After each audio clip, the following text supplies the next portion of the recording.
بسم اللہ الرحمن الرحیم۔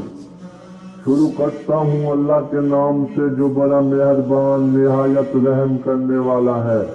السلام علیکم دوستو، آج میں آپ کو حضرت محمد صلی اللہ علیہ وسلم کے چند واقعات میں سے ایک واقعہ بتانے والا ہوں۔ ایک بار ہم مسجد میں حضرت محمد صلی اللہ علیہ وسلم کے ساتھ بیٹھے ہوئے تھے۔ اتنے میں ایک شخص اونٹ پر سوار ہو کر آیا اور اونٹ کو مسجد میں بٹھا کر باندھ دیا۔ پھر پوچھنے لگا، بھائیو تم لوگوں میں محمد صلی اللہ علیہ وسلم کون سے ہیں؟ حضرت محمد صلی اللہ علیہ وسلم اس وقت لوگوں میں تکیہ لگائے بیٹھے ہوئے تھے۔ ہم نے کہا، حضرت محمد صلی اللہ علیہ وسلم یہ سفید رنگ والے بزرگ ہیں جو تکیہ لگائے ہوئے تشریف فرما ہے۔ تب وہ آپ صلی اللہ علیہ وسلم سے مخاطب ہوا کہ اے عبد المطلب کے فرزند، آپ نے فرمایا، کہو میں آپ کی بات سن رہا ہوں۔ وہ بولا، میں آپ صلی اللہ علیہ وسلم سے کچھ دینی باتیں دریافت کرنا چاہتا ہوں اور ذرا سختی سے بھی پوچھوں گا تو آپ صلی اللہ علیہ وسلم اپنے دل میں برا نہ مانیے گا۔ آپ صلی اللہ علیہ وسلم نے فرمایا، نہیں، جو تمہارا دل چاہے پوچھو۔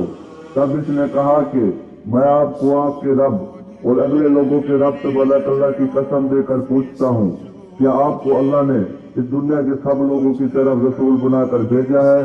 آپ صلی اللہ علیہ وسلم نے فرمایا، ہاں یا میرے اللہ۔ پھر اس نے کہا، میں آپ کو اللہ کی قسم دیتا ہوں، کیا اللہ نے آپ کو رات دن میں 5 نمازیں پڑھنے کا حکم فرمایا ہے؟ آپ صلی اللہ علیہ وسلم نے فرمایا، ہاں یا میرے اللہ۔ پھر کہنے لگا کہ میں آپ کو اللہ کی قسم دے کر پوچھتا ہوں کہ کیا اللہ نے آپ کو یہ حکم دیا ہے کہ سال بھر میں اس مہینے رمضان کے روزے رکھو؟ آپ صلی اللہ علیہ وسلم نے فرمایا، ہاں یا میرے اللہ۔ اور پھر کہنے لگا، آپ صلی اللہ علیہ وسلم کو اللہ کی قسم دے کر پوچھتا ہوں کہ کیا اللہ نے آپ کو یہ حکم دیا کہ آپ ہم میں سے جو مالدار لوگ ہیں ان سے زکوٰۃ وصول کر کے ہمارے محتاجوں میں بانٹ دیا کرے؟ حضرت محمد صلی اللہ علیہ وسلم نے فرمایا، ہاں یا میرے اللہ۔ تب وہ شخص کہنے لگا، جو حکم آپ اللہ کے پاس سے لائے ہیں میں ان پر ایمان لاتا ہوں۔